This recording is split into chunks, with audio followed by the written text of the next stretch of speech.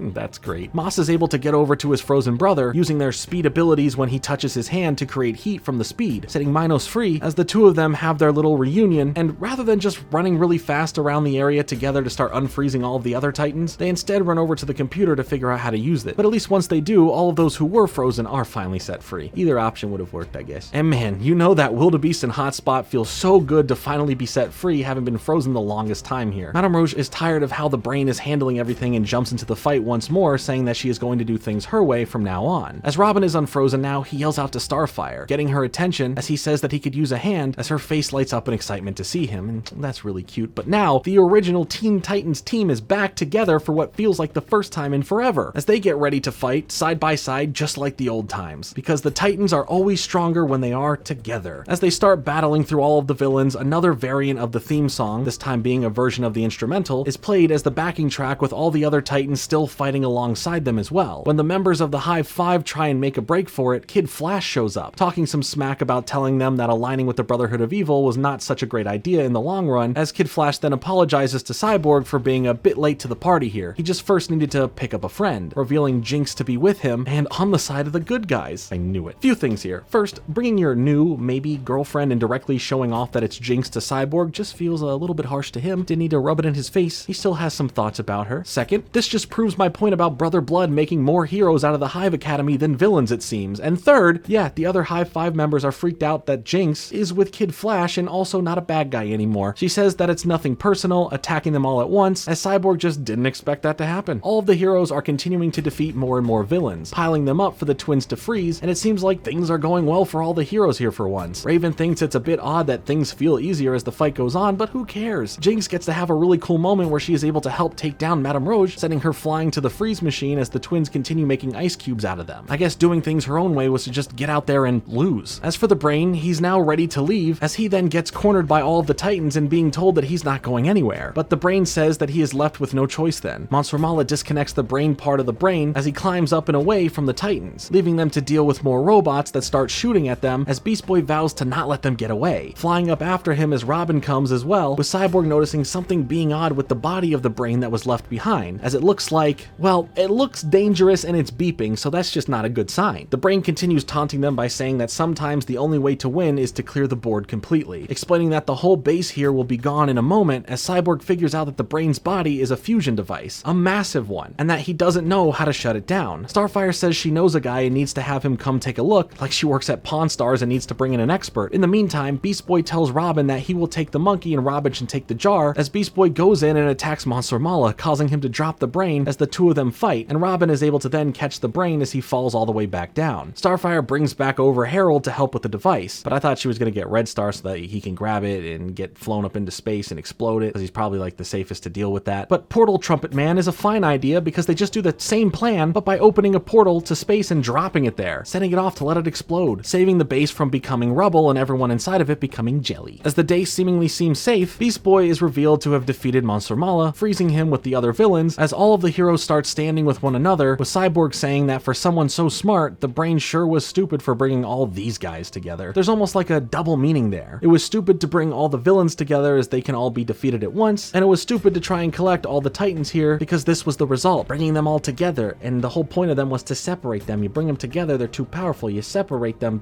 then you can't, then you win. Like if he just put all the Titans in different freeze capsules all in different places around the world, I'm sure he would have won. Robin tosses the brain over to Beast Boy as he now has the twins help him freeze it, laughing and telling the others to check it out. Brain freeze. Ah, good old Beast Boy, you gotta love it. It's okay, everyone there groans over it. Now, back at the Titan Tower after so long, Beast Boy is just happy to be back as Cyborg mentions that he has missed this place. Kid Flash is there running around and saying this is a cool place, and then asks about what food they got. We then see that all of the other Titans from around the world are there as well, as Robin doesn't know what to do. It's overwhelming to have this many Titans. Plus they took down all of the villains basically. What criminals are out there left to stop? Well, right on cue, the alerts go off as Dr. Light, who for some reason avoided the big finale fight fight is just robbing a bank as the Titans head out, look down at him from above as Raven alludes to him totally freaking out. But not at her and her powers this time. No.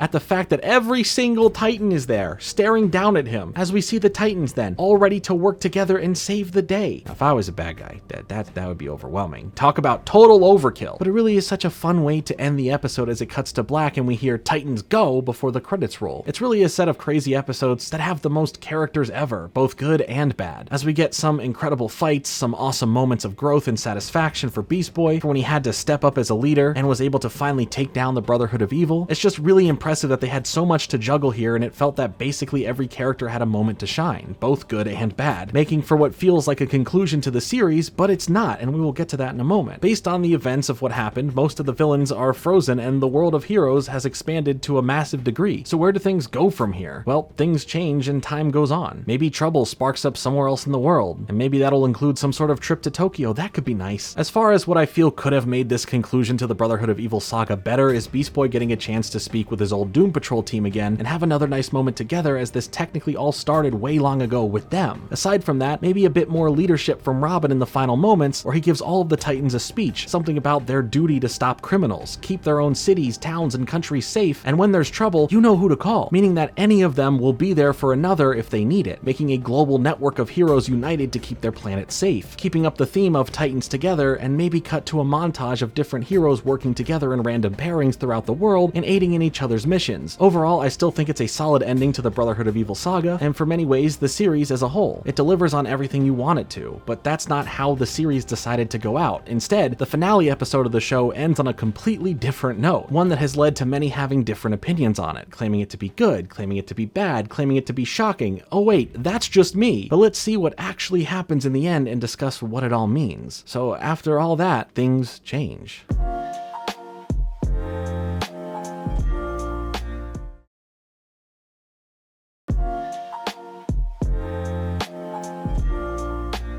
Hey, Terra! And now for the final episode of the entire series, we have the episode titled Things Change. This episode is definitely a bit different for so many reasons, but what's it all about? How do you close out a show like this? Do you focus on the action or the character side of things more? Well, take the last two episodes for example, view them as your big payoff action-based episodes that deliver on such a large world of heroes and villains, and view this episode as an epilogue that focuses directly on character dynamics. The episode starts off with the Titans enjoying a beautiful day as they walk about the city, feeling nice and glad to be back home after all the Brotherhood of Evil stuff and world traveling. Although things turn sad for a moment when Video Dome, their blockbuster-like store, is apparently shut down, and when Beast Boy tries to cheer Starfire up over this by taking her to her favorite candy place, that store is gone too, as we see that construction is happening everywhere, out with the old and in with the new it seems. This may be the place they live, but it's starting to become unfamiliar in a way. As the Titans all stand around and reminisce over what stores they used to go to and have memories of, a new villain to deal with seemingly comes out of nowhere, ruining the nice but then surprisingly sad day they were all having. This is, well, just some type of monster. No real details are given, so I guess that's not really important. But as the Titans get into a fight with this creature, Beast Boy gets knocked back at one point and watches as debris smashes into the ground near some random citizens, as he is then caught off guard when one of the people he sees looks just like Terra. You know, Terra, the one who controls the rocks and stuff and killed Slade even though he's technically alive again, and last time we saw her she had become a rock statue of herself. Yeah, that Terra. Anyway, Beast Boy is now completely thrown off as to how this is possible. Is this really Terra? Is he having a Robin moment like when he was seeing Slade? Well, he tries calling out to her, but in the distraction of dodging stuff being thrown at him from the creature, he looks back up to see that this person is now gone. But for now, the fight continues where we see this monster has the ability to absorb different materials and substances to make his body and attacks completely different, leading to him making an escape down into the sewers, as we see what I think is Robin lifting up the sewer grates, but I get thrown off here because why does doing this rip out a chunk of the ground around it? Like if this was Robin, dang, he's way stronger than we think. But regardless, that felt like it shouldn't have happened naturally, and on top of that, it feels like needless destruction on the Titans' end. Like, I know y'all aren't happy about the changes going on around the city, but you don't have to take it out on the city by destroying it. Jeez. As the Titans all head underground after this creature, Beast Boy's head is still too focused on this whole Terra business, wanting to know for sure if it was actually her, as he now heads underground but in a completely completely different area, returning to where the frozen in stone version of her is from the end of the second season. As he makes his approach, he talks to Terra as if she could hear him, but doing so in a way that seems like he's talking to his own brain to rationalize that there is no way that it was actually her that he saw earlier, only to then be surprised when he arrives at the statue, or should I say arrives where it should be, as the only thing that remains there is the plaque that the Titans placed for her. But Terra herself, well, she seems to be gone. And Beast Boy now is fully locked in. This to him confirms that Terra is alive, and now he heads back to the tower to start doing some research on their computer systems as the rest of the Titans finally make their way home after trying to deal with that creature, questioning Beast Boy for why he bailed as he explains that he saw Terra, but the others don't truly believe him because it's such a crazy out of nowhere claim, especially in the overexciting way Beast Boy is talking about it. Robin even says sometimes we think we see things that we want to see, like, yeah man, you wanted to see Slade, you saw him, he wasn't real, then he eventually was real, so why can't Terra be real too? Beast Boy mentions that the statue version of her was gone as we get some answers about the others trying to help free her, as at the end of season 2 they vowed to find a way to free her, but we have had no proof of that. It just seems like they kind of went about their lives and didn't have time for little old Terra. Nothing too big should have been more important. Brother Blood's plans, oh okay. The end of the known universe thanks to Trigon, oh wow, so scary. The Brotherhood of Evil, oh so important. Okay, I'll stop. I'm sorry. I'm just messing around. It was a joke. It was just a Christmas joke. We hear that Raven's spells and all of Cyborg's research had led to nothing that can free her from her stone prison. Beast Boy says all that matters is that Terra is free, she's out there, and he is on a mission to find her again. When the alerts go off about the creature being back, the Titans are ready to spring into action once more, but Beast Boy only sees this as them not caring, saying that they may not care about Terra, but he does, and he's going to go off on his own and find her, running away from the group now as they don't chase after him. They all kind of stare at him, run off, but it feels like they can understand and tell why he is like this, almost as if they know that part of this isn't for the sake of finding Terra, but for the sake of Beast Boy finding some sort of closure through this. We get a pretty sad montage of Beast Boy traveling around to all the locations Terra used to frequent, including places that they went to together and made some memories at, even if those memories continue into some darker things that happened back then. We see the desert, the diner, the amusement park, but nothing happens at any of those places. She's nowhere to be seen at any of them. The most exciting thing is that the waitress at the diner walks off mumbling to herself about Beast Boy being in a hurry and doesn't have time to sit and stay, asking for a slice of pie to go. I don't know, I just find the way the waitress does this kind of funny. When Beast Boy ends up returning to the location of the battle with this creature, he hears a school bell ring as across the street is a school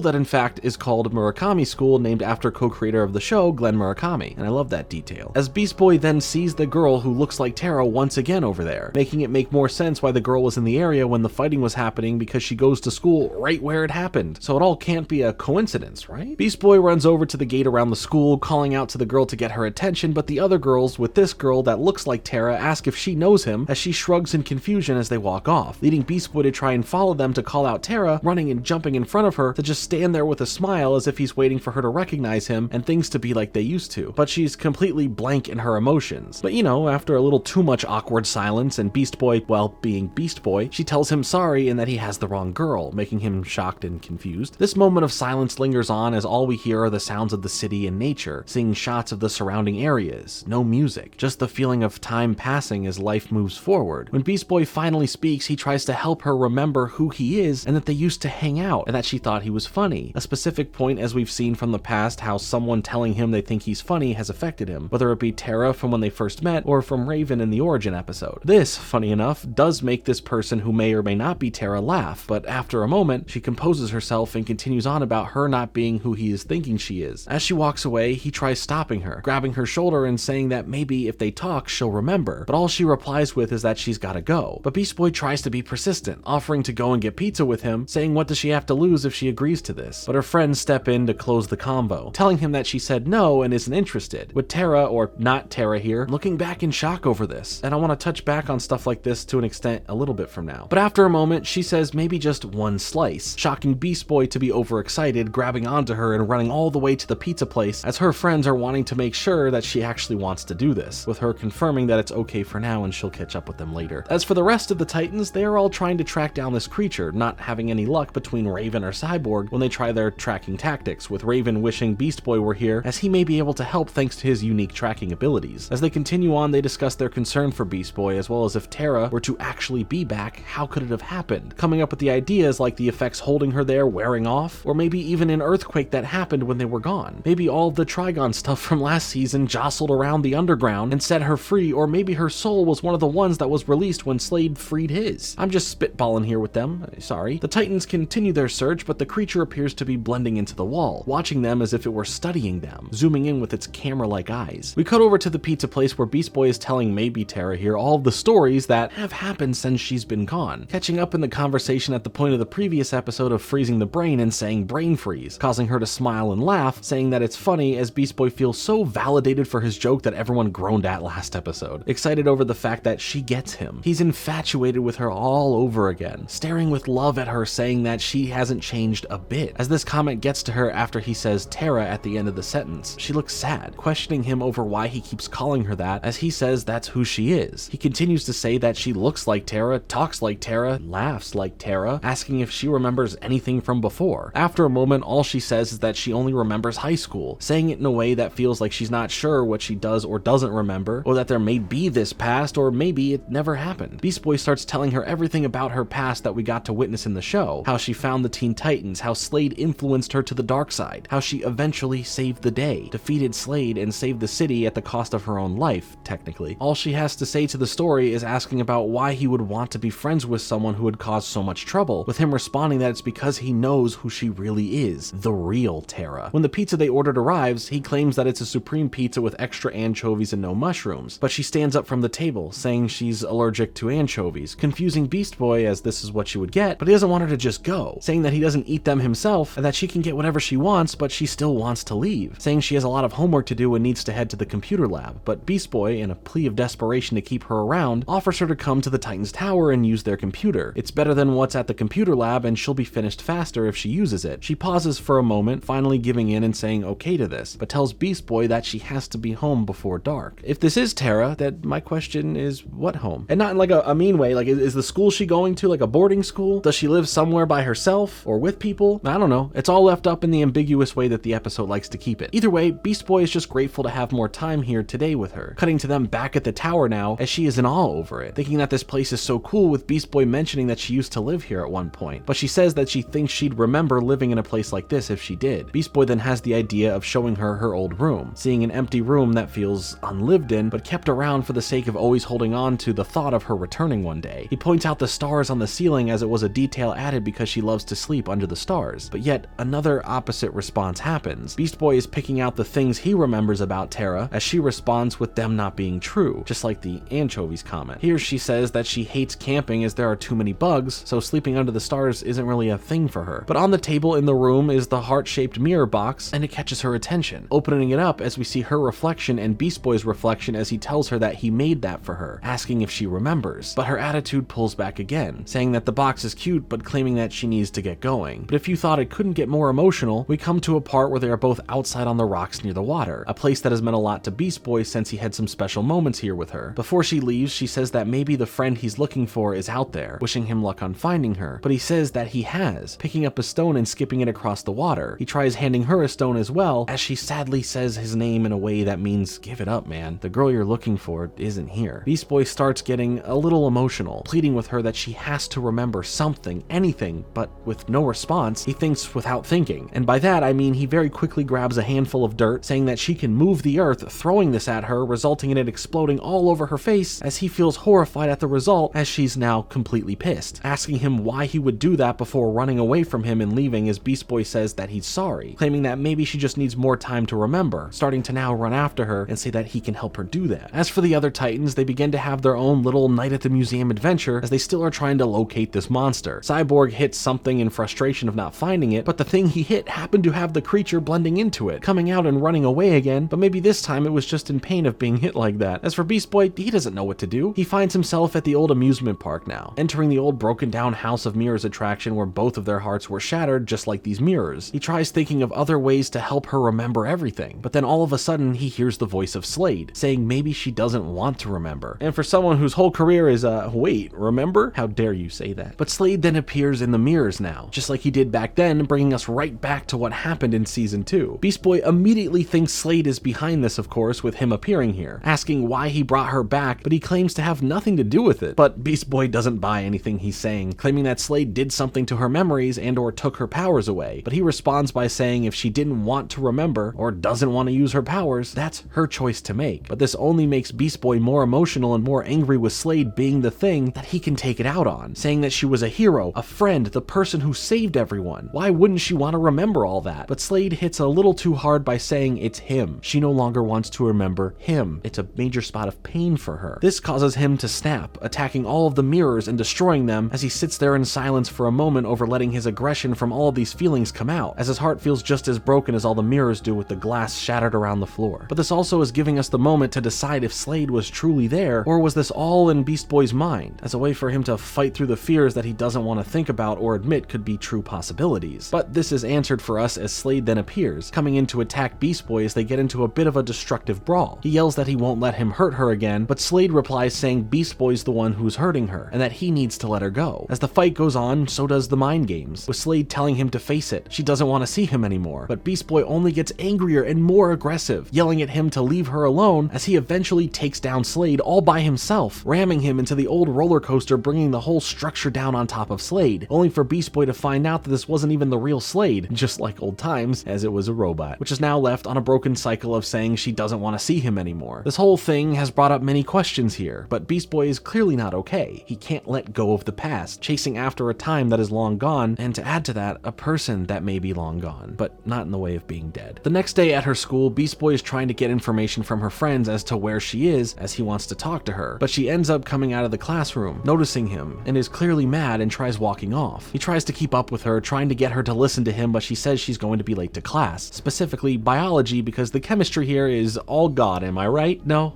My jokes are as lame as Beast Boy's? Okay, fair enough, I guess. Once she heads to class, leaving Beast Boy in the hallway, we see that the Titans are all still out there in the city on this hunt for the monster, and when it appears, they do everything they can to try and attack it, leading the chase to the woods outside of the city as things get more and more heated for them. At the same time, we see Beast Boy hanging out in the hall still, watching the clock as time passes, leading to the bell ringing as she leaves class, with Beast Boy yelling at her about running away from him non-stop here, but she says she isn't and tells him to just go home, becoming more pissed off in her tone. He says he's not going until she talks to him, but she heads into the girl's locker room for now, leaving him on the outside waiting for her some more. The other Titans end up chasing this creature all the way to a recycling center, and the fight is getting really intense. It seems that no matter what they do, this creature cannot be hurt and continues to transform its abilities based on what it touches, as it also oddly studies the Titans, getting a chance to really focus in on Robin with his camera eyes. When things are getting worse and worse for them, Robin says that they need Beast Boy here, but we cut back to the school where he is still following her, with them currently being in the library where she is studying and he is practically falling asleep, only waking up when his communicator goes off from Robin calling him, but he ignores that for the fact that he is being shushed by her as she says he is going to get her in trouble and he needs to stop being so loud in here. She tells him to go outside, but he says that he isn't unless she comes as well. And with the annoyance of all of this and the threat of getting in trouble, she begrudgingly heads out into the hallway. Once out there, she says he has 2 minutes, with him responding that maybe she doesn't remember, but he does, saying that she's his friend and that she's a Teen Titan, but this causes her to back up a bit. She claims that he's wrong, but he says that she doesn't belong here, calling her Terra, as she angrily tells him to stop calling her that. He says that's who she is, but now with her eyes watering, she asks what does he want with her. He then asks why can't things go back to the way they were, saying that she was so happy back then. After a moment of pause and her clenching onto her books, she says that things were never the way you remember, and to now just leave her alone. Beast Boy grabs a Titan communicator from his belt, telling her at least to take this in case she's ever in trouble, in case she ever needs him personally, and that she can call him anytime. She replies saying that she doesn't need it and begins to start walking off, saying time's up, as Beast Boy just utters out in sadness and confusion the name of Terra one more time as she stops, not turning around and saying that things change, Beast Boy, turning around to add on that the girl you want me to be is just a memory. We hold on a moment of silence between them before Robin calls Beast Boy, telling him that they need him here before the transmission cuts out. He looks up at her, saying, "Come with me," but she responds by shaking her head no, telling him to go. He's the Teen Titan here. That's who he is, and that isn't her. She's not a hero. She's not out there saving the world. She's just a girl with a geometry test next period and hasn't studied for it. As the bell rings, she walks backwards into the shadows of the hall without the light coming in from the windows and getting lost in the crowd of students and apparently Napoleon Dynamite as she eventually is completely gone, only to be left a memory from the past as Beast Boy stands there in sadness, eventually picking up his communicator again and telling Robin that he's on his way, turning around and running out of the school and into the light of the future ahead. And that's how the final episode of Teen Titans ends. This has led to so many divisive takes and opinions from how it all happened, but there's a bunch of misunderstanding about the main message being said here. And let's not even mince up up words here. If we go directly to the source, no, not that Nufu dude that Cyborg ate, I mean an interview with Glenn Murakami on TitansTower.com, where he really breaks down how it was all viewed behind the scenes when creating this episode, and what the viewers should be taking away from it and seeing it for what it is and not what it isn't. He drops a lot of great quotes in here, and this whole interview is genuinely great. It's a lengthy read, but one that is well worth your time if you're a fan and want to spend some time hearing Glenn's point of view for working on the series. Glenn states that Things Change explains what the whole series is about. He continues on to say, the main point of the story isn't whether the girl is Terra or not. Even in the credits, she's listed as schoolgirl or something. Part of the point of Things Change is that, well,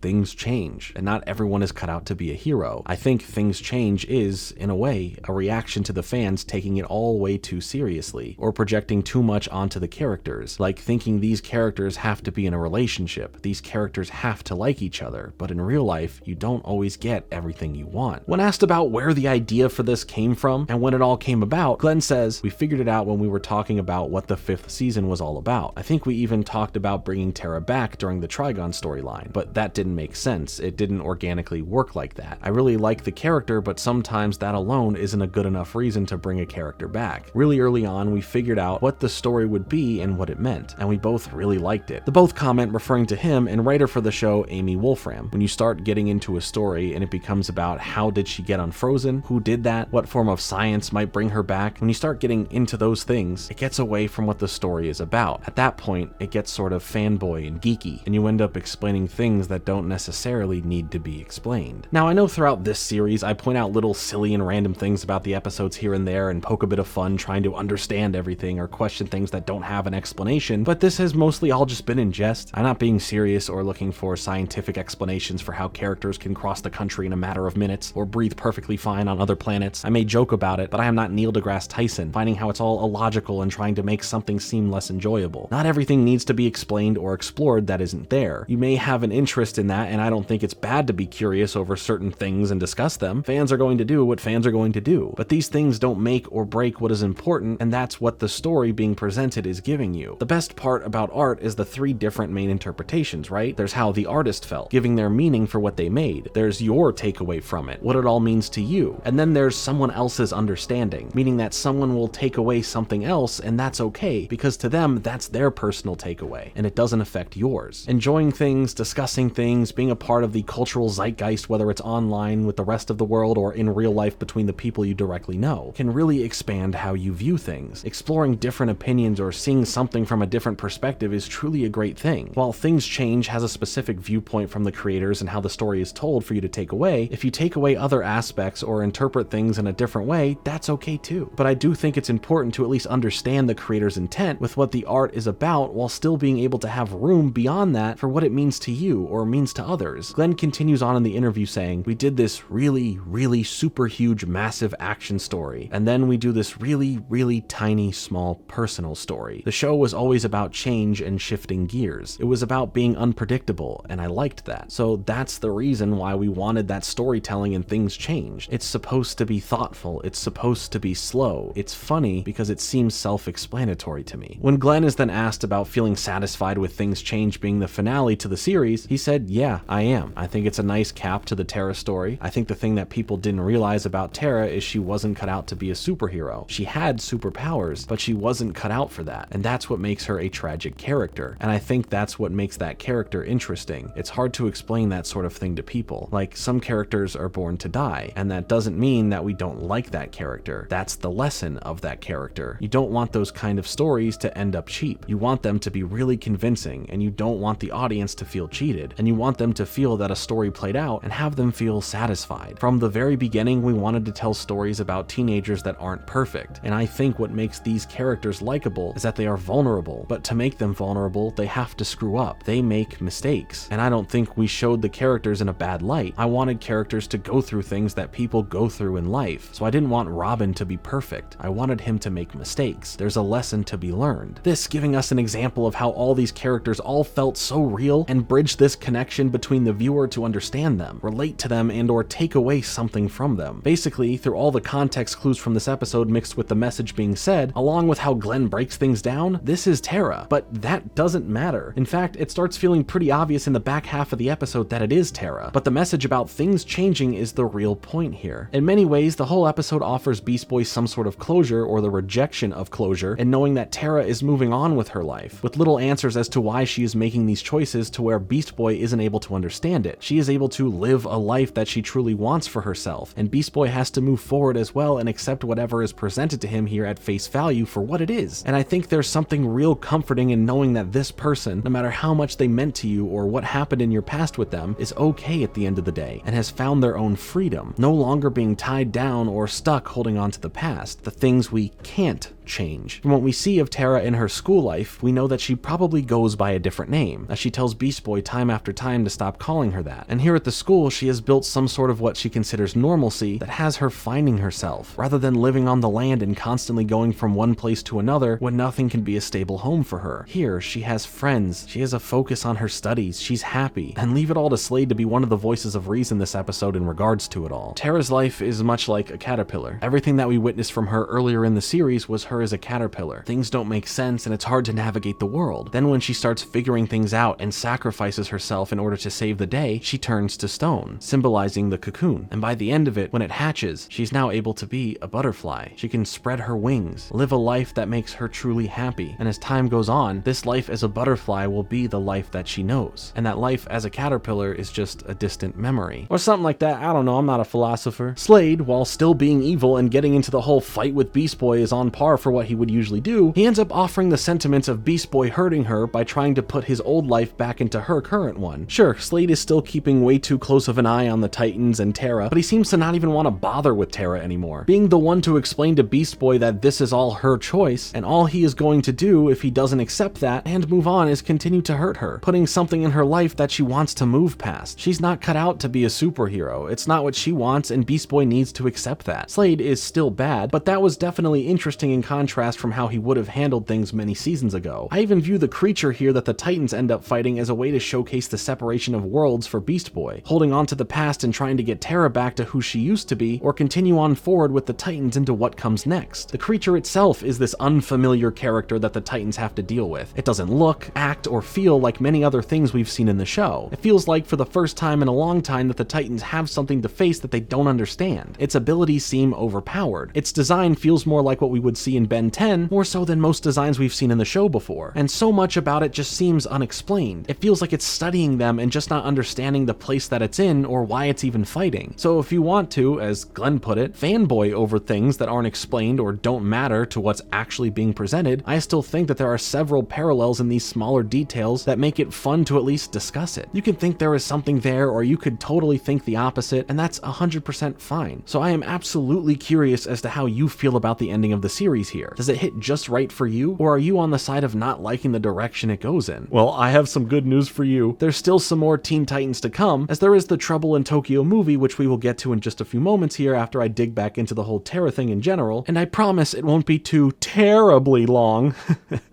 Okay, I'm sorry for that one. That's on me. My bad. Ending the way the show did with the whole story of things change leaves viewers on an interesting note that can be looked into further thanks to jumping out from the television screen and back into the comics. This is Teen Titans Go. No, not the show. We will discuss that a bit later. This Teen Titans Go is a comic series that was based on the actual show itself, following some threads from the show to explore them further on the pages of each issue. Teen Titans Go, the comic series, ran from 2004 to 2008 with 55 issues in total. And while the main focus here was to create new stories that expanded the world of the Teen Titans within this universe through its own tales, the series would occasionally weave itself in and out of moments from the show to expand on them in new ways not seen in the show itself. The reason why I am bringing all this up aside from just discussing these comics is that there are some important things to relate back to Terra here that flesh out some more details for us to understand. Something small but nice is in issues 11 and 12, as it covers some time where Terra was still with the Titans as a friend and part of the team. We see new segments that show how close she was to them, what these times together really meant, and how nice or wholesome they truly may have been. We did get a look into this with the finale to season 2 of the show, when we see small snippet flashbacks from events we, the viewers, didn't get to see, but learned about from the time in between those episodes themselves. It's a fun little concept to see stuff like this be expanded on, but it's not the main event here I wanted to talk about, but rather her other bonus time shown in the series when going off of where the show itself ends. To top off the impact of Terra and her involvement in the show in relationship to Beast Boy, there is one last connective tissue adding more to it all. Looking to issue number 51, Terra makes her final appearance as it's set after the finale of the show with the same events we saw in Things Change. Well, here's a fun fact for you. Terra has a brother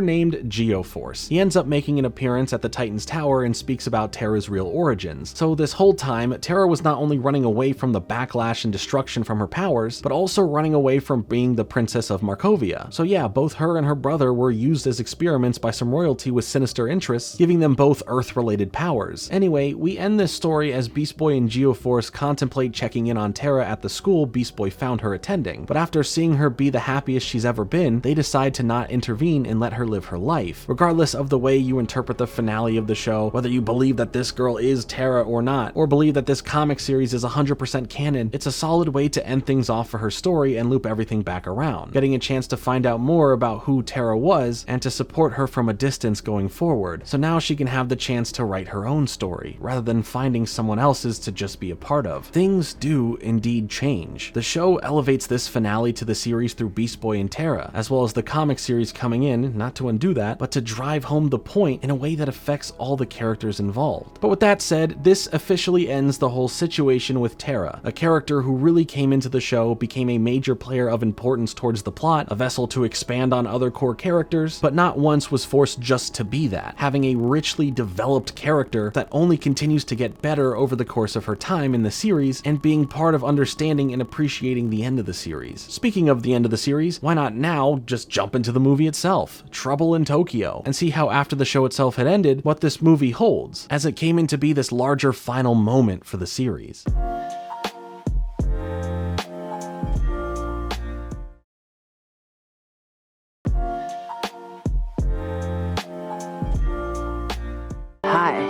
Greetings. Teen Titans Trouble in Tokyo is a movie that premiered on Cartoon Network on September 15th, 2006, 9 months after the series had come to an end in July. Later on, the film would be released on DVD in February of the following year, and it became another way to view as the ending to the Teen Titans from this era. Glenn Murakami had mentioned in the Titans Tower interview that it's a longer story, and we have more time to spend with it. We developed it between seasons 4 and 5, so in some ways, it fits in between those seasons, but I don't think that really matters much. So you can take that for what it is, a movie at the end of the series to finish it off, or a special one-off adventure that can be slotted in at a different point, leaving Things Change to be the ending. But either way, it's nothing really to worry about per his own words. So let's get into things here, see what Taking the Titans, all of the character work, the action, and more can all do in a longer form story. We start things off in the city as we get a POV of someone running between and in front of cars in traffic, until they fully stop a truck, to which we see a brand new character that has a split color design, with their left side of them being blue and their right side being pink, assuming they are some sort of bad guy because they immediately start causing some chaos, attacking this truck here and getting the attention of the Teen Titans as they show up in the natural heroic way they do to stop this criminal. The Titans come into this as they are in their prime, ready for anything, but as this new character takes off flying, they all chase after it, leading to them getting a bit surprised at what this mysterious person can do. At one point, when Cyborg's car is targeted, he gets ahead of this, shooting his arm cannon at them, taking off their arm, but then it magically appears back as we see it go from blue to pink to yellow and back to blue before it's all good. Then this character blows up Cyborg's car. You know, I just really feel bad for Cyborg. I know I've said it before, but he can never catch a break. His car can never catch a break, like ever. How many times does he have to rebuild it? Starfire sneaks up behind this person in the air, but instead of attacking, she chooses to be polite, getting his attention and saying that she doesn't want to just attack when he isn't aware, leading to her being bested and to fall towards the ground as Robin zooms up close on his motorcycle to grab onto Starfire's hand hand and save her. It's just a sweet little moment. He asks if she's alright, and she says she is now, as she then holds on tight for the ride, since Robin is gonna do what Robin is gonna do. And the chase gets more intense the closer they appear to be getting towards the Titan's tower. Robin jumps off of his bike off the top of a train, having Starfire lift him into the air, as they are then joined by Beast Boy, Flying Cyborg, and Raven, with them all still chasing after whoever this is. As the character starts then attacking the tower and dodging attacks from the Titans, Robin is able to go insane with all of his abilities that he probably learned when he went off to train with the true master, because his fighting here in this movie is on another level in general. As he gets this character strung up now, they just kind of hang there, arms crossed, the Titans come in to see who this is. As this character is being let down, they start squirming and speaking another language, and one of the weapons or devices they had transforms into a pink sphere that catches Robin's attention. We cut to the Titans later in the tower, seeing all the destruction as Beast Boy goes on and on about needing a vacation from all of this, and Cyborg is just sad about everything being destroyed. Starfire ends up cheering him up, which is nice, and Raven initiates everyone to help out and starts cleaning up the place and repairing things since it won't do it itself. Beast Boy continues on about a vacation, but Robin reminds him that they are heroes. They don't get to take vacations. Once Robin gets some of the base systems back up and running, he leaves in a hurry, telling the others if they need him, they know where to look. We cut to him now in an interrogation room as this character is speaking Japanese, leading to Robin translating it, where they are freaking out about being caught. His name is Psychotech, and this wasn't supposed to happen, at least in the way this is all played out for Psychotech here, as they were sent here from Japan to mess with the Titans, being scared to name the one who sent them, claiming whoever they are to be this super evil and frightening person. Eventually, he ends up uttering the name to Robin, saying Brashogun, before making an escape by flipping up to activate the sprinkler system and disappearing, leaving Robin to want to dig into where Psychotech went and who this Brashogun person is, as Robin then tells the others that they are heading out to Tokyo. Beast Boy takes this as it's also a vacation, cutting to the opening intro montage of them all then packing their bags, and I just like that Robin here sets up a nice little bed for Silky and pets him. That's just really cute. This also turns into a bunch of road trip cliche shenanigans like overpacking their vehicle, arguing about directions, needing to stop and go to the restroom, a bunch of fun photos, heck, there's even a cute little cameo from Aqualad waving from the ocean, but eventually they all arrive in Tokyo, Japan, as Beast Boy is ready to get his vacation on, even visit where his favorite manga comes from, but Robin makes things pretty clear. This is not a vacation. They are here on a mission and they are to be on their best behavior as they are guests in this country. Beast Boy will still find his own ways to make this a vacation though, and maybe so will the others. I love how Tokyo is first shown off from a distance, being this sparkling utopia that is unknown but inviting. It's a city that is hiding a mysterious new villain, and a whole lot of fun things to do and experience as a tourist. As they head towards the city, they are already under the watch of who we can assume to be Brashogun, knowing that Psychotech had spilled some of the beans, but it's okay. This person has some plans for the Titans that they will soon have to deal with. When the Titans fully get into the city, it still has this nice sparkle to it as we see all of the lights from the electronic billboards and screens, wowing all of the Titans. No, for real, Beast Boy says Toki whoa, but since none of them can speak Japanese, Starfire ends up kissing a random guy walking by and then now is able to speak Japanese, asking for directions to Shinjuku as that is where they want to start their search. Now, Robin is in shock from this, but Starfire explains that her species can learn another language instantly through locking some lips, which is what we saw in the Origins episode where she kissed Robin and instantly learned English. Despite this, Robin is still feeling some type of way about it. Right after this, the Titans run into a Godzilla or kaiju-like moment where they quickly find out that this creature is just like Psychotech, repairing itself instantly and going through the same colors we saw earlier before being fixed. Things aren't going too well in the fight, and it seems that no matter what the Titans are trying to do, they keep getting tangled up or hurting themselves while being in this unfamiliar setting. Robin tries to get the creature to follow him some more, hitting him and yelling that their mother was a salamander, which works, but what doesn't work is Beast Boy being sad over his nice shirt being all stained now, and that he won't be able to pick up chicks, causing Raven to rush over and say that he's green, has fangs and pointy ears, and he's worried about the shirt, as she then zooms off after the creature. I feel that there is a little bit of a, hey, why are you worried about other girls type of vibe coming from her, because these comments here seem to be masking the way she handles it, but whatever, I'm just saying. As the chase continues, I'm pretty sure this poor guy on the train here is dead after getting hit by the monster's tail, slammed around, the train ripped open and then dropped again, but that doesn't matter because Robin and the creature are then surrounded by the authorities, with one new character coming out and commanding all of these officers or troopers here to attack the creature, then setting up a special boundary around it, containing it and stopping its rampage. After this, the person leading this operation greets them, knowing who the Teen Titans are as he welcomes them all to Japan. His name is Commander OhhaiAri, and he leads the Tokyo troopers here. The commander wants to give them a better welcome to the city and offers a friendly demeanor, relating to the Titans by saying that to keep this city safe, safe, the Tokyo Troopers were that answer. So it's like the Teen Titans, but all militarized adults on a special task force. He also doesn't want them to refer to him as Commander, trying to consider them all friends here and asking to just be called Daizo. As they are all blown away by the Tokyo Troopers command center, Robin explains what his mission is when he asks to use some of the resources here for that. But when he brings up the name Broshogun, Daizo laughs for a minute and excuses his action of doing so because he explains to Robin that that name, that character, is just this big myth, and that he is sorry that the Titans traveled all the way to Japan for practically nothing. In fact, the Titans aren't really needed here for anything. Daizo shows that him and his troopers have the place safe and nothing is too much for them to handle. But then he gets a little weird when Robin brings up the name Psychotech, claiming to not know who that is. The mayor then comes in to thank Daizo and his troopers' work in keeping the city safe, and as the Titans are going to be left on their own explorations of the city, Daizo tells them that they are just tourists here in the country, and that the crime fighting should be left to him and his Tokyo Troopers. Before we cut away, we can see that Robin is still holding on to that weird pink sphere that Psychotech dropped, as it is a major point of interest for him to understand. As the Titans look over the city in that uneasy state of not knowing what to do, not having any other leads at the moment and told to basically stand down, Robin claims that he feels like an idiot as this whole chase has no real direction to figure out what's been going on. Beast Boy gets an idea though of what to do, bringing them all to the building where the manga he mentioned earlier is created, wanting to take the tour as the others are just mad that they are dragged to this place, thinking Beast Boy had some sort of lead, but Beast Boy gets confronted with the reality of the building being closed. But before Robin changes things back to focusing on the mission, Cyborg initiates the rest of the team so that they're now officially on vacation as they are in Japan, and they're gonna take it all in. Raven doesn't care either way. She just joins in and Starfire grabs onto Robin in a fun way of trying to get him into the spirit, pulling him along whether he likes it or not. The mysterious silhouetted man, who may or may not be this Broshogun character, is still watching over them, as we get a clearer picture of what's going on as he hits some buttons, matching the three colors we saw earlier, as we then understand it's not pink, blue, and yellow, it's magenta, cyan, and yellow, as well as black. Just like a printer, as that is what's activated as it begins creating something that we will learn about in due time to understand exactly what's going on. But if you are paying attention, you can kind of connect the dots here a little bit. As we see the Titans now run off into the city, we see the silhouettes of another group of new characters following them. So a lot is apparently going to go down here. I guess you can really say that the Teen Titans will have some trouble in Tokyo. We see all of them going off and doing whatever they want, like Cyborg going on an all-you-can-eat food tour, while Robin and Starfire are seemingly on a date, doing fun and romantic stuff together, but Beast Boy is bummed that he can't get the tour of the building still, only to be greeted by a girl who calls him an otaku as she giggles, causing Beast Boy to think that means she is calling him cute, and otaku is a term that refers to someone who has this massive interest in anime and manga. So anyway, he falls in love with her and follows wherever she is going off to now. Starfire and Robin end up at an arcade, and I know firsthand how big the rhythm game scene is in Japan, but what the heck is this? It's like they took virtual reality, Whack-A-Mole, Guitar Hero, and Dance Dance Revolution and amplified every aspect of it. I honestly want to give it a try. Starfire even gives an ending pose for the crowd cheering her on. Who does she think she is? Mario? At least when it comes to dancing, no one can beat that man. Look at him go. While Robin is resistant of feeling joy from anything because he wasn't looking at this as a vacation, he does crack a smile seeing Starfire having a great time, and for all that they're doing together. This is really nice and sweet, and it's cool to take a look into this side of them where they get to spend some quality time together, just the two of them. As far as what's going on with Raven, she doesn't know what to do, claiming to a shopkeeper that she knows all these different languages, none of which she listed are Japanese. So she wants to pick out something that she actually can read, as the shopkeep hands her some Super Twinkle donkey gum and winks at her. So you know, things are going well. Back to Starfire and Robin though, as they sit together on a rooftop and look out to the distance to see Mount Fuji. Robin is still focused on figuring out the mission, but Starfire wants to change the subject, tapping her fingers together since it's going to be awkward and hard for her to bring this up, but she wants to talk about the kiss she gave to that stranger from earlier, saying that it's not like how it is on Earth, having this romantic meaning to it, as she is clearly shy and flustered because of how it has affected Robin and feels embarrassed for how it can be perceived. Robin figures out why she kissed him when they first met, as she explains that her species uses this method for information and understanding. Now, the movie came out after the end of season 5, so you would already have seen the Origins episode to see this kiss even happen, so the whole debate about when the movie takes place doesn't matter, because even if this did take place between seasons 4 and 5, it's still coming out after season 5, and the kiss between them is way in the past from when they first met. So referencing it here doesn't mean one thing or the other. It just makes the continuity feel connected, and that all these other actions in other episodes throughout the series can be pointed to or referenced. Nothing ever really feels disjointed, and I appreciate the show being true to real life when it references other moments from the series, not feeling the need to re-explain everything or being afraid to make these characters feel like they have so much history. Robin gets the hint of what Starfire is trying to hint hint at, though, after a moment, as she starts scooching over towards him in this romantic setting. They both take a moment as they are both awkward about this. Robin sprays some breath spray in his mouth, Starfire sniffs her armpits, Robin checks his teeth, Starfire eats some breath mints, but then they finally get close again as Robin tells Starfire that she's his best friend, and she replies back that he is hers as well. As he says that he doesn't want anything to get in the way of that, we see their hands slowly creeping towards each other. As Starfire replies that nothing ever could as they lock pinkies, leaning in closer and closer now as if they are both going in for a kiss, with Robin confirming that nothing can get in the way of that as she says that they have nothing to fear then. Finishing up their lean-in as right before they lock lips, the word fear sparks something in Robin, and that's his own fear of being too much of a romantic. No, but for real, it makes him remember Psychotech being in fear, real genuine fear from someone or something in Tokyo, sparking him to get back up and figure out what's going on and to be focused here on the mission. And man, leave it to Robin to continuously fumble the bag like this. Like, I get it, you're a superhero, you're big into your work, that's great, but you couldn't have waited like, I don't know, a minute longer to figure this all out, you know? Enjoy the moment with the person you care about, sharing the romantic feelings you both feel. Well, instead, Starfire is just hurt now. All of these romantic gestures, the tension, was all finally building up to this, and things were great, but now, thanks to this outburst and reshifting the focus back onto work, Starfire is going to be upset and feel ultimately rejected in the end. Starfire tries to remind him that the commander and the Tokyo troopers have things under control and don't want the Titans acting as superheroes here, and that they are on vacation. But Robin gets angry and intense about solving this whole thing, not wanting to be calm when someone or something is still out there. Honestly, Robin's whole problem is that rather than deal with his emotions or allow himself to express how he feels, he often masks that with him being too swallowed up into his work, letting the mission be something he can lose himself in solving for the sake of burying his feelings. As he goes off about this, he mentions that because of the mission, there is no vacation, and that they don't have time for, as Starfire then cuts him off, saying time for what? Clearly referring to the whole romantic thing that's now being interrupted. As he pauses for a moment to check his tone, he relaxes himself and says, for this. Starfire still tries to get through to him about enjoying the moment, hugging his arm and asking if they always have to just be heroes. Can they not do something else for a few moments? Can they not just be something more? She caresses his face, clearly looking for the romantic side of Robin to come back out and not let the mission or just being a hero be the thing that stops him from allowing himself to be a person, having a life outside of all of this, a chance to be happy, all of the above and more. Robin removes her hand from his face, saying that there is nothing more. A hero is what he is, saying that if she doesn't like it, but again, before he gets that out, Starfire starts backing away, saying, Robin, I like it more than you will ever know, as she then flies away from him, wiping tears out of her eyes as their relationship, or whatever this all is no longer at the moment what we had just seen it get to. It's honestly heartbreaking. When we cut back to whatever Raven is doing, she is just mad that there's still nothing to read here. That's all she wants. But one of the silhouetted characters from earlier is still following her and then giving the camera a nice little jump scare. Hey, thanks for that. But the area that she's in feels like a ghost town as it's at night now, and no one but her is around. She ends up entering into a building that got her attention, thinking it would be a bad idea, but does so anyway. Cyborg, on the other hand, is still eating so much food, nearly putting the place out of business because the whole all-you-can-eat factor is not ever meant in a literal way of eating everything they have, because you can still eat more, but at least he's having a decent time for now. Beast Boy is still chasing after the girl who is leading him somewhere, and after a bit, she stops, winks, and runs inside of a building as it ends up being a karaoke bar where Beast Boy is now on stage and forced to perform. This next bit I talked about a little bit in the first video, where Beast Boy ends up singing the Teen Titans theme song, but the version of it that is in Japanese and then literally translated into English, leading to all of the fun and ridiculous lyrics we've discussed in the last video. As the song goes on, he really gets into his element, making the performance a fun time as the audience cheers him on. All of the girls here are in love with him and his performance, running on stage to tackle him and cover him in kisses, as he claims that he loves this town. This all feels like something he'd just be dreaming up. But we now head back over to see what Robin's doing while the mysterious person is watching over him, seeing that Robin is still on the case, calling him persistent and claiming that Psychotech will come back in and take care of this and permanently put an end to Robin's hunt for the answers. When we just end up with Robin, he's trying to figure out what that weird device from before is. It's weird, it's gooey, squishy, and it doesn't seem to make sense. But this time is cut short thanks to Psychotech, now only in magenta, showing up for the fight. And yeah, it has been a while since the last action sequence, but I am glad that we got to spend so much time just focusing on the characters. I don't know what Robin is on right now, but he doesn't hold back in any way for this fight, immediately chasing after him and being able to toss a birdarang into the back of his suit, stopping him from flying away, and leads him to falling down to a lower rooftop. But before he's even able to get back up, Robin is already flying down fast from the higher rooftops, holding back his feet and perfectly landing a knee drop into Psychotech, leading him to subdue Psychotech for a moment, sitting on top of him and holding his arms, demanding some real answers here. Psychotech is able to break loose and tries fighting back a little bit before running off some more, but Robin won't let up, being able to catch back up and tackle him again, cuffing his hands together, but Psychotech contorts his body to bring his hands back to the front again, slipping out of the cuffs as a shocked Robin asks, "What are you?" Then Psychotech pulls out or transforms out a pair of Psy as they continue to fight, where Robin's R logo gets destroyed, making Robin get more intense in this battle, using his Birdarangs as his own makeshift Psy now. Psychotech is able to land some more slashes on Robin though, cutting his outfit and mask, but Robin is not stopping, tossing out explosive after explosive to stop Psychotech, giving him the chance to catch up and tackle him once more, and right into an electronic billboard, collapsing it as it slams into the buildings and street below. We see on the ground though that Robin is relentlessly beating the crap out of Psychotech, destroying the circle piece in his outfit as Robin breathes for a moment as he becomes a silhouette in front of the broken electronic billboard that flashes red and does this back and forth to show that when it's not red, we clearly see him. It's like some sort of symbolism or something. How exciting. When he stands up, the only color outside of black and white that we see in the silhouette is his hands, arms, and a bit of his face that are covered in magenta, symbolizing the blood that's now on his hands. Or should I say ink?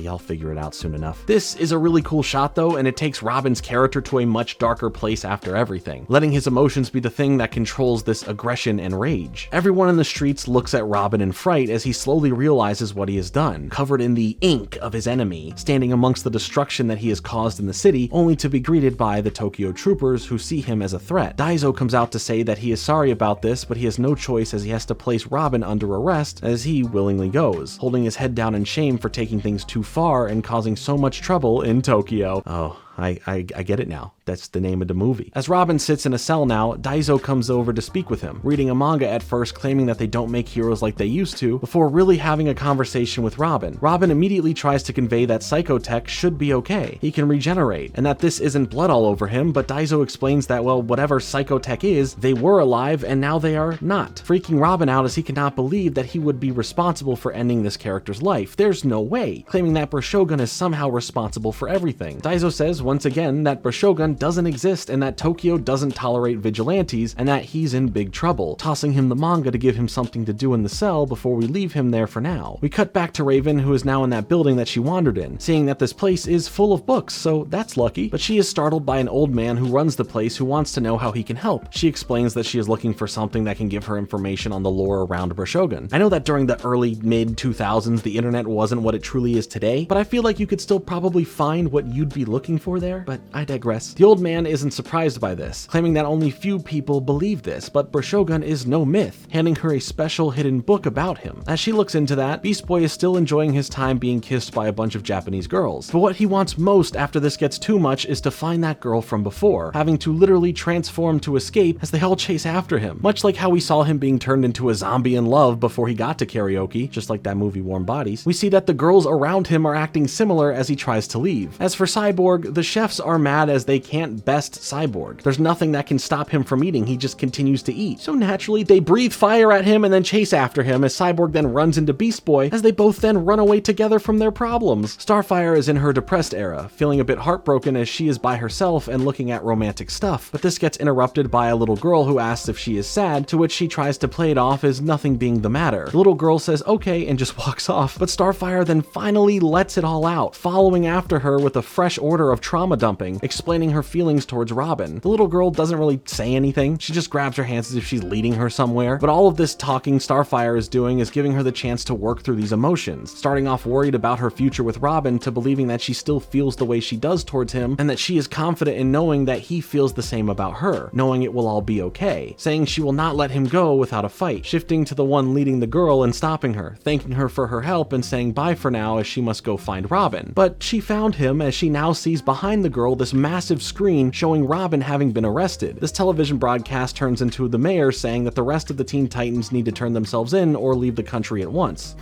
Maybe this little girl knew that she was being called out on the news and wanted her to see this. Or she is one of the members from the silhouetted group that was leading her to her doom or something. I don't know. Those guys are still following them around. They just aren't doing that much as of yet. We then cut to Starfire flying in the sky, reaching out to the rest of the Titans to explain that Robin has been arrested and they need to figure out what they can do to help him immediately. Beast Boy and Cyborg then see Robin's arrest in print form in the place they are hiding at, as Beast Boy makes the joke about Robin being the one to tell them to stay out of trouble. While all of this is happening, the mysterious person watching over all of this this, has full control of the situation, seeing every angle possible of the rest of the Titans and what they're up to, hearing their conversations and claiming that they won't get the chance to help their friend. He then says, erase them, as we see those silhouetted characters who were following them begin to attack. First we see Mecha Boy, a clear reference to Astro Boy, come in to attack Starfire. Raven is then hunted down and attacked by Scarface, who is at least inspired by the character of No Face from Spirited Away. Cyborg ends up getting attacked by Timoko, this large mashed together amalgamation of kitchen appliances, and Beast Boy has to deal with Nyanya, the girl he was following around earlier who happened to truly look like this, as the name is in reference to a cat meowing, and her design is reminiscent of cat girls throughout anime in general. There's a lot going on here. I do think it's funny that before she transforms into her real self, Beast Boy is trying to tell the girl to wait for him while he helps Cyborg, but after she transforms, he's all like, on second thought, I'm all good, let's just be friends. And like, this is a girl who could transform to become cat-like or vice versa. I feel like he should be all into that, you know, he can turn into like every animal. Anyway, Robin is now being transported in a militarized vehicle, but as he sits alone in silence, a note is somehow dropped into the vehicle that reads Brashogun, and it's written in the same magenta color we've been seeing. The word then literally jumps off the page and eventually turns itself into that spherical device that Robin wanted to know more about, turning into an explosion that sets him free from the vehicle. Robin ends up saving the Tokyo trooper that was driving, placing his cape over him as the vehicle fully blows up. He mentions that Brashogun is real and that he has to find him, walking away without his cape and his hands still in cuffs. When Daizo pulls up to the scene, he reports to all of the Tokyo troopers that they have a criminal on the loose and he needs to be brought in or brought down. So things are getting pretty serious. The other Titans aren't having the greatest time in their fights right now. Beast Boy is just confused on how he feels about this cat girl here, but as they all handle their own stuff, Robin learns that he can't be himself if he is being hunted down. So when he conveniently gets robbed in an alleyway, he ends up defeating the robber and taking his outfit, becoming this cool new guy who is on a solo mission as the world is against him. Robin then wants to infiltrate the criminal underworld, heading to a shady bar, taking out all of the people in there and demanding the bartender give him any information possible, learning that the troopers don't want people to speak the name of Brashogun as it may inspire more copycats of them, confirming to Robin that Brashogun is real, as then Robin drops the hardest line of all time, saying, "Inspire me." The bartender is able to say that Brashogun is a very bad person who has these strange powers and that he just at one point disappeared, and that's when all of the other criminals came about. After this, the Tokyo troopers surround the bar, cornering Robin inside, but somehow he bursts out of there on a sleek new motorcycle, zooming past all the troopers shooting at him, leading to a chase in the streets of Tokyo. Robin seems to have learned so many more skills and how to handle riding a bike better since he first got hurt thanks to chasing Johnny Rancid way back when, even having a nice Akira bike slide. Leave me alone! Robin! Robin! But eventually he is trapped on both sides of the road by the troopers, leading him to get off the bike and lift his hands up like he is surrendering. But out of nowhere, Starfire comes swooping in, grabbing onto Robin and getting him out of the area. I just want to know what the point of the disguise was when they just instantly find him, but either way, Starfire has brought Robin to a secluded traditional temple where she tells Robin that this place is safe and all of the other Titans had safely got away from their own battles and are making it here. She hands Robin his full-on regular getup as Robin thanks her as she smiles and goes to leave for a moment, but Robin stops her, grabbing her arm and saying her name as the two of them lock eyes and know the exact feeling they both share with one another. As this turns into the perfect moment for them to share in that kiss they almost had earlier, things always have to ruin the big lip-locking event as the rest of the Titans burst open the door, ruining the moment once more. Luckily, Cyborg has come around with some good news, giving Robin information about running some of the data from the ooze from Psychotech, finding a match that reveals that the blood on Robin's hands from earlier was just ink, and the same goes for all the different colors of this ink that would get on the other Titans from their battles. So that's a relief. He didn't kill anybody, he just killed an HP OfficeJet Pro 6978 wireless all-in-one instant ink ready printer. Raven announces that all of the other villains that they are facing are linked to the same villain. All of them have been created by the first supervillain in Tokyo, as she places the Brashogun book she got earlier from the old man at the shop on the table for them all to see.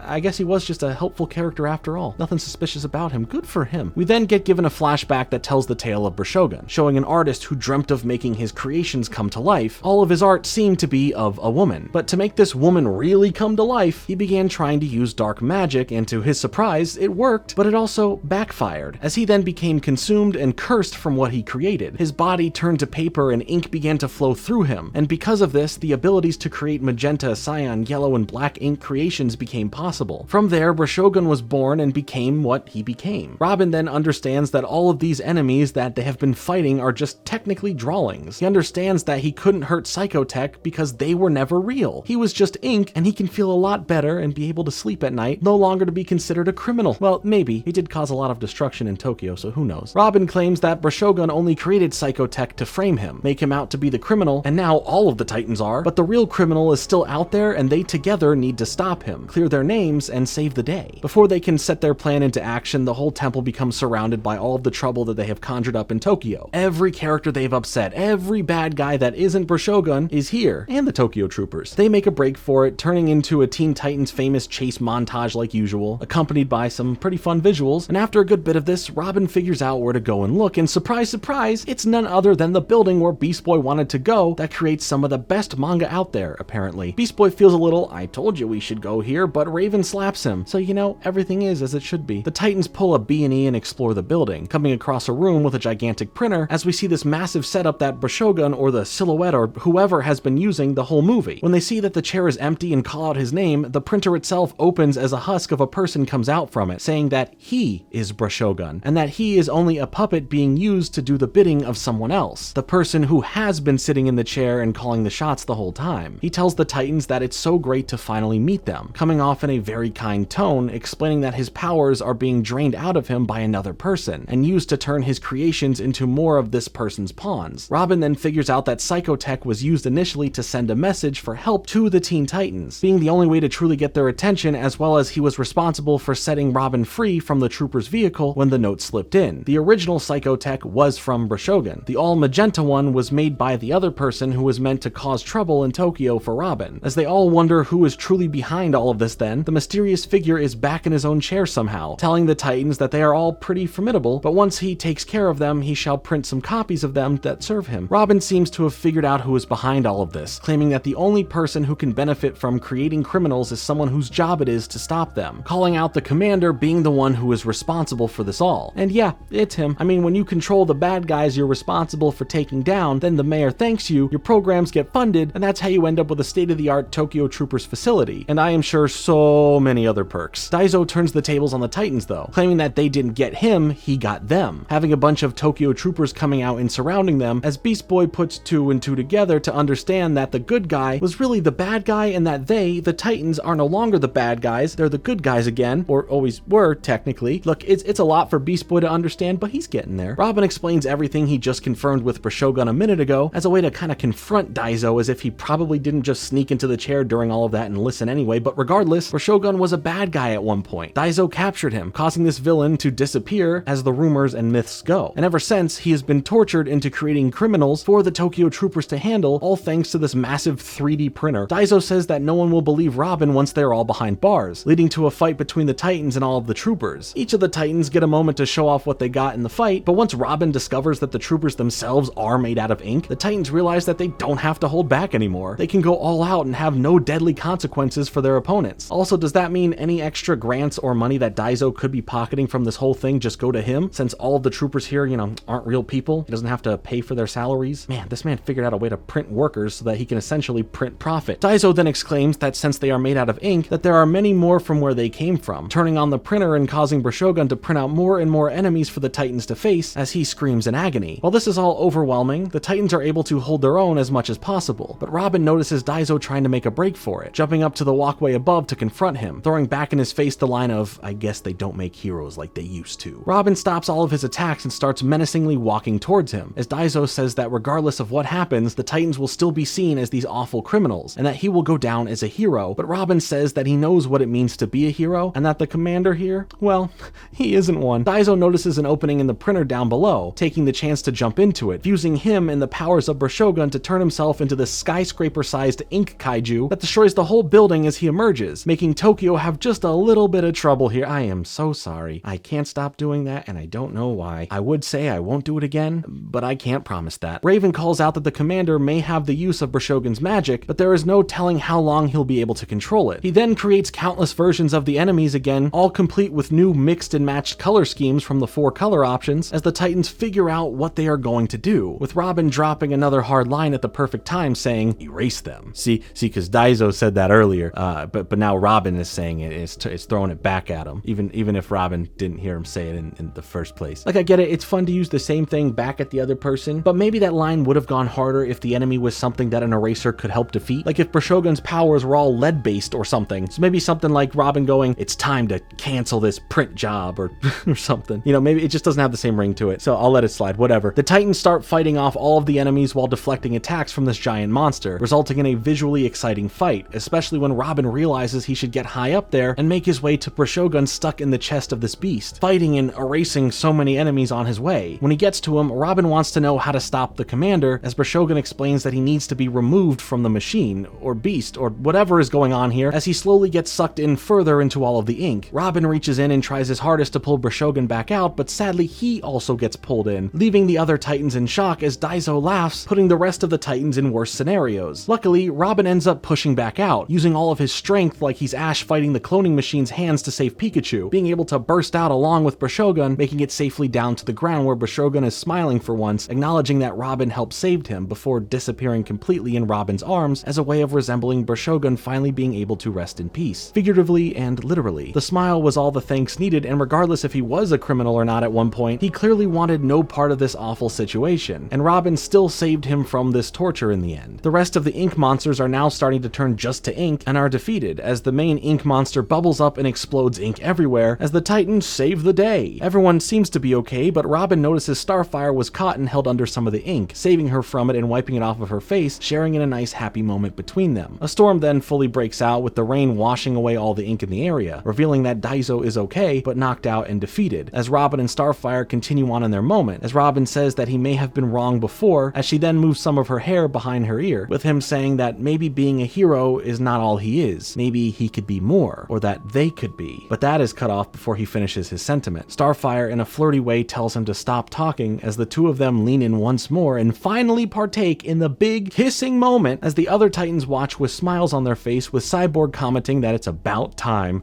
No, that's Crash Bandicoot 4. Well, it's also about time I stop making so many stupid jokes, wouldn't you agree? So now cut to a ceremony being held that honors the Titans for their heroic work, clearing their names and stopping all the trouble going on in Tokyo. Cyborg mentions that Robin is no longer a wanted man, but we cut to him holding hands with Starfire as he replies with, "I wouldn't say that." Things seem to be good for all of them. Beast Boy has every girl in the city swarming him, Cyborg has that chef from earlier deliver him a massive all-you-can-eat surprise, and Raven, well, she became a mascot for that donkey gum. Sort of like those celebrity endorsements that happen when a Hollywood star appears in some random Japanese commercial for something. It's sad that there was no Beast Boy and Raven connection here at the end, but some things are just better to be left up for you to determine in your head. Not everything needs an answer. Not every want or possibility needs to be explored. It's okay to leave things as they are. The mayor comes on stage to present them each with medals for all that they have done, crowning them the new heroes of Tokyo as the crowd continues to cheer and celebrate their achievements. Beast Boy then sadly comes up to Robin, asking about if this means they all have to go home now, but after a moment, as the other Titans wait in anticipation for a response, Robin looks to Starfire with a smile, telling Beast Boy that even heroes sometimes need a vacation. Then Beast Boy kills the vibe after by saying next time we're going to Mexico, leading Raven to slap him, ending the film on a note where I believe everything is going to be fine between all of them. The closing credits are fun too, as I mentioned in part 1, that the outro has the whole cast now singing the theme song, but the version of it that Beast Boy was doing at karaoke. Whether you view this as an ending to the series or break in between seasons 4 and 5, I think it feels like a great send-off to these versions of these characters. The film had the perfect balance of taking the characters and giving them enough time for us to explore how they grow here, how their relationships are going, and more about what makes them, them. Now, comparatively, Robin and Starfire are the ones that we mostly focus on here. It's their story. It's Starfire wanting to take this next step in their friendship/relationship to make things official, to adventure into the great unknown together, hand in hand, as Robin has to struggle with things not being so black and white within his mind. He ultimately wants the same. He wants to admit it fully. He wants to give in to this side of life, but the hero side of things and the guilt he feels responsible for constantly pulls him away, causing him to push her away, thus giving him the excuse to constantly just get lost in the role of being a hero and forgetting that he's still a person at the end of the day, who is deserving of having the amazing things that life has to offer. The other Titans have smaller things going on, but do a great job at being the surrounding supporting characters, the ones that can help carry the plot on the side to discover new things or extend out their own wants, but at the end of the day, they are all together as a team, ready to face anything, even if it seems impossible. It then captured the other part of what makes Teen Titans so special as well, and that's the action. There are so many flashy moments of really intense action, Some of the most intense in the whole series, honestly. You get this time to see both just how good these characters are at fighting with how far they have come, as well as for a character like Robin, putting on full display why even without powers, he's not someone to count out. His hand-to-hand combat, his speed, his daredevil attitude, it all culminates in a very fierce and determined fighter who won't stop until justice prevails. I mean, do we have to talk about the building-to-building knee drop again from earlier? Did you see that? That's insane! In the end, it's very heartwarming to see the Titans ending up in Japan and becoming heroes there. With all the Japanese influence that has gone into the series as a whole, from anime to music and so much more, they get a chance to be represented in a place that the creators of the show really cared about and were inspired by in every way. It just feels so full circle to me. Now, obviously, this is the end of the original series for Teen Titans. The show is over, the movie is over, so then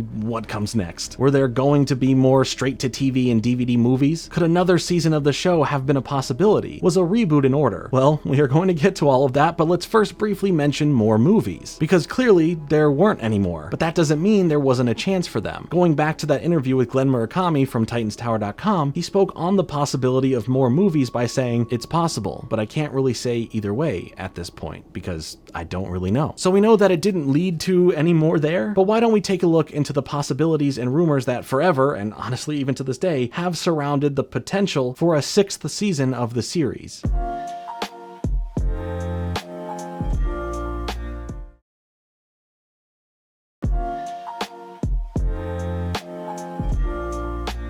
One of the longest running things about Teen Titans is that the world would have you believe that a season 6 is coming. Clearly, since the series came to an end, the original Teen Titans haven't been the focus for the property, with Teen Titans Go being what has continued on. But we will get to that here shortly. Now, while there hasn't ever been a 6th season of the original show, that doesn't mean it never had some sort of pre-production done or was thought about. There have always been sentiments that kind of tease this 6th season. Aside from fan speculation, we can go right to the source to see all the discussion around it. If we go back to that interview with Glenn Murakami thanks to Titans Tower, he was asked if he was disappointed with the show not continuing or getting more episodes ordered, to which he responded, "Yes and no. I think we had more stories, and we could have gone further. I've had some time away from it now, but in some ways it was getting harder to keep doing the show and making it fresh. They don't want any more right now, but that doesn't mean that a year from now they might want more. Who knows?" With comments like that, yeah, sure, it sounds like there is some sort of hope that one day more stories from these Teen Titans could be a thing. Beyond this, we even got some details and ideas that were kicked around, with the biggest question being, what about Starfire? You see, each season of the show focused heavily on one character's storyline for the main through-line narrative. Sure, there are still episodes that focus on other characters, but one character gets the majority of the spotlight for an entire season. Robin had season 1 focus on him, Cyborg had season 3 focus on him, Raven had season 4 focus on her, Beast Boy had season 5 focus on him, and for season 2, well, that was mainly focused on Terra's story, which by extension becomes a bit of Beast Boys. But that leaves Starfire the odd one out to not have their own season of the series that focuses directly on them specifically. Now sure, we did have a handful of episodes throughout the series that focused on Starfire, the stuff that dealt with her sister Blackfire, and all of the episodes that really showed off that she was the glue that has brought this team together and keeps them together. But these were moments here and there. There was never a massive narrative for her to experience like the other Titans had. Glenn talked about this further in the same interview when asked about it, saying, "Several times we talked about doing a Starfire story. We talked about these really cool Starfire moments, but then it would get absorbed into a storyline. To tell you the truth, when I was a kid, I never liked when the Titans went into space. I think they went into space at the same time that the X-Men went into space. It just seemed like those storylines went on so long. I remember thinking as a kid, gee, I wish they weren't in space so long. That might have been the other reason why I didn't want to do a big intergalactic epic. I think the Titans worked best as earthbound teenagers. I think you can't really take that and continue into space." Glenn talks about some of the ideas going into this from another main writer on the show. Rob Hoagie also had an idea for a story of her going back home and realizing that she had changed. That was another thing. Starfire ended up not being like all the other Tamaranians. In some ways, she was the outsider among other Tamaranians. On Tamaran, she wouldn't quite fit in as well as she did on Earth. We realized that about all of the Titans. In their own words, they don't quite fit in. So that's why them coming together as a group made so much sense. That's the spin we put on it. With the way it was portrayed in the comics, there's so much of that storyline that is so adult. We couldn't do it. But I think Starfire was sprinkled into every story, so I don't think we ever underused the character. I think people were just frustrated that she never got an arc, and I think that every story idea we had for her ended up getting used throughout the show. So even if there's some interesting ideas that they can grab from to make for Starfire, a lot of it seemed too heavy, leaning on its contents being a little too adult for a cartoon like this, and anything else with her turned into the story overtaking Starfire's story, or it would become some sort of space traveling journey that would drone on for too long, with the latter being more of a personal thing coming from Glenn, and him not wanting to see the characters go down that road, or I guess space. There were a few ideas kicking around for what to do with a 6th season. What characters to use? Which villains would we see? If we did a 6th season, we would have probably used Phobia. We would have used Mr. Twister. I wanted to do another Mad Mod episode. We talked about Ravager for the 6th season. I think one concern with using her was making it too similar to Terra, but we did talk about using her. It's nice to hear about some of the plans and ideas that were floating around, but aside from these ideas, what was the sentiment about the 6th season in general from higher-ups making the decisions? We can get a bit of clarity from the perspective of Kari Payton, the voice actor for Cyborg, thanks to the YouTube channel Geek Prime for capturing this moment when Kari was speaking on a panel at a Denver Comic-Con, who when asked if anyone at WB or DC is championing a season 6 of Teen Titans, responded by saying, "No, and I'll tell you why, because I get this question all the time. Of course, we all love the old show and it started it all, but the thing about the original Teen Titans is that in season 5, we found out that we were going to be ending with season 5. That's the powers that be or whatever saying it was going to happen. It was out of our hands. We wanted to do a season 6, we wanted to explore Starfire's personal journey, kind of in the way that everyone else had, but it wasn't in the cards for us. Since this is the end of the road, this kind of graduation in a way, so what is the last thing that we learn as teenagers, and we're thinking about high school, and you graduate, and the friends that you've had all your life, and you've become very close to, and then for whatever reason, the relationship doesn't go the way you think, and you never see these people. There's somebody that you thought you'd be friends forever, and you never see them again. Maybe there's some closure that you wanted, but you know what? Life doesn't work that way, you know? Once you become an adult, life doesn't work that way, and sometimes you just got to learn to move on, and in that last episode, things change, right? Beast Boy is there with Terra. Terra's come back from the dead somehow, and Beast Boy wants answers. Terra, what's going on? And she's like, you know what? I'm done. I'm moving on with my life, and I really don't want to deal with that anymore. And that episode was literally about, you know what? This is a time when Beast Boy, literally the youngest one of the Titans, has to learn what it means to grow up. This is the last lesson you learn as a teenager, and so yes, there's unanswered questions, but they're unanswered for a reason. The last thing you got to learn is that life doesn't always work out the way you need to. But that doesn't mean that life's a bad thing, that's just the way you learn something sometimes. And so literally, if we did a season 6, literally the lesson means nothing. Absolutely nothing. And apparently it meant nothing anyway because nobody got that. Everybody's just like, we want to know what happened. We want to know, and we're like, dude, learn,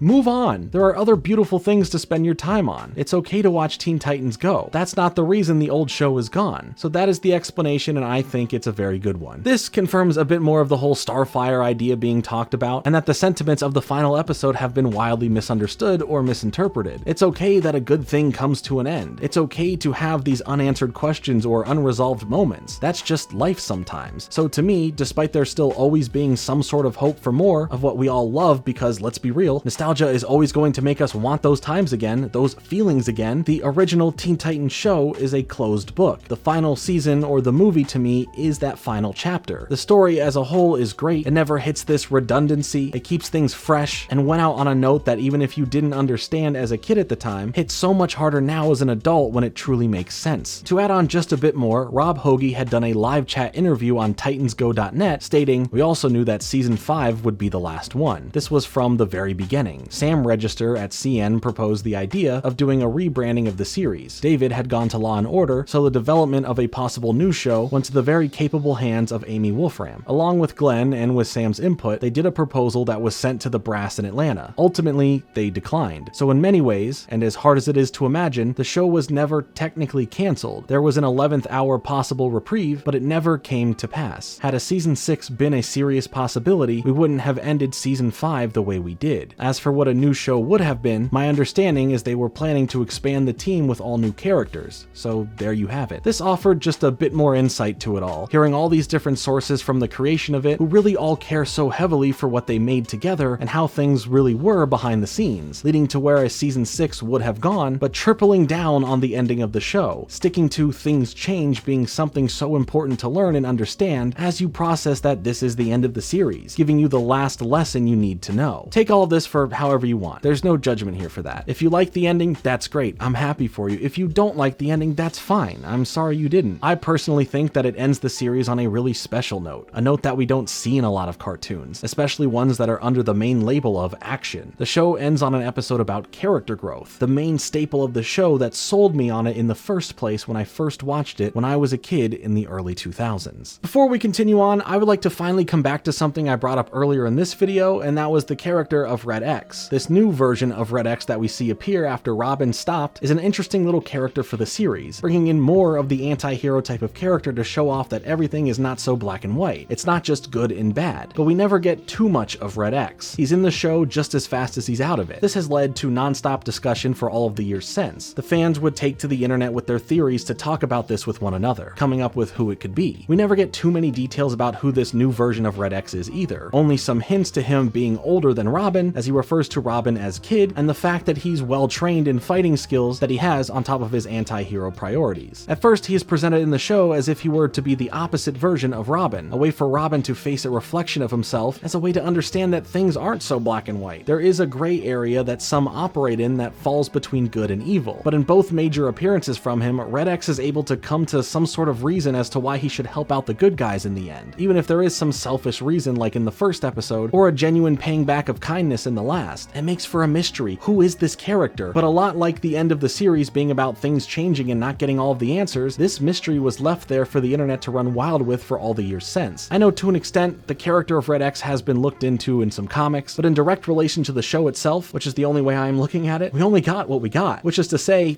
nothing really. There was some fun with Beast Boy going over this whole theory chart, becoming MatPat for a second, and coming up with all these theories and possibilities. From this moment, the biggest question became, could this actually be Jason Todd? Jason Todd is a character from the history of DC who became a version of Robin for Batman after Dick Grayson. His character had gone through several identities, originally going from Jason Todd to Robin to Red Hood, with other aliases and other comic runs or iterations of media being called Wingman or Arkham Knight. He's a Robin to Batman that originally was killed off and resurrected, becoming this villain type character that would later be morphed into this anti-hero, leading the possible theories for Teen Titans that Red X and Jason Todd have a lot of similarities, or at least enough of them to make a case here. Red X feels like Robin, not just because he's the one who created the alias and all of his gadgets, but I mean down to the way he fights, the way he carries himself, the way he even rides a motorcycle. It's like they both went to the school of the Dark Knight, got their training, and pieced out from the bats. I am sure just here on YouTube there are hundreds of videos in general where fans of the show have discussed every little detail to try and unmask Red X, and I love to see when a fandom is so deeply invested into something like this. Funny enough, Teen Titans themselves would years later unmask Red X, but only in the way of poking light fun at the mystery of who is under the mask. Well, I will go into all of this here shortly. Sometime after Teen Titans ended, there would be more from these characters in a new way. No, not Teen Titans Go, not just yet. See, these were the new Teen Titans shorts, the title kind of being a play on what the comics did back in the day. I'll explain these shorts more in detail, I will, but we would see the same Teen Titans within the same world we've known for the show, just now in a more chibi-esque form, where the focus is more on the comedy side of things, more so than the action or character development. Well, one of the shorts here was titled Red X Unmasked, and this under a minute short features the Titans having now captured Red X, jumping right into it all as they finally are able to unmask him. Beast Boy yells out that it has to be Jason Todd, calling back to his theories from earlier, and funny enough, under the mask is Jason Todd. But after Beast Boy gloats about being right, Jason here says, "Am I?" leading to this being a mask that gets pulled off as well, revealing it to be Speedy. But the real Speedy is just standing off in the corner over there as Robin tosses Red X's mask at him to knock him out for whatever reason. Under this mask is now Nufu making a return, but much like last time, Nufu gets eaten, so that's nice. But under that mask is Alfred. Then it's Batman, voiced by Kevin Michael Richardson, giving him this distinctive deep voice, which is really cool. But then it's Silky, but he just snuck in there, so Starfire removes him, revealing next that it's Larry. And as Larry is telling Robin how much he loves him, Robin rips off the mask again to reveal it as Slade, with that mask falling off to reveal that it's a Slade robot as it then explodes, defeating the Titans as the real Red X comes in to tell them, "Keep guessing, kids," as Beast Boy shouts, "I still think you're Jason Todd," as a Red X comes flying in to cover Beast Boy's mouth to end the short. Now, this short doesn't really confirm anything, but it's a fun, playful take on guessing who Red X is. Jason Todd will most likely always seem like the correct answer at the end of the day, but the fun of it all is not knowing and getting to discuss it and hearing different theories. I just think that the character in general is really cool. Their perspective on not being a good or bad guy is refreshing for the series with how they discuss it, and the fact that he's not a one-note character is great. He clearly has a conscience. Despite for the most part having an ulterior motive that benefits himself, he can still do good while still doing something bad. An extension of his character and his coolness can be seen in the Teen Titans Go comic series. Again, no relation to the Teen Titans Go version of the show, but here they introduce the character of Pink X, someone who claims to be the daughter of Red X, but Red X is not that much older than the Teen Titans themselves, so to have a daughter that's as old as the Titans just doesn't make sense. And it ends up just really being Kitten taking up the alias. Whether you are big into discussing stuff like this or not, I just think it's so cool that the show has given fans so much to discuss and talk about all these years post the show coming to an end. For now though, tell me in the comments your Red X theory. There is no wrong or right answer when discussing it like this, so just have fun with it. Let's jump into some more of these shorts I brought up because they are crucial in understanding what comes after them.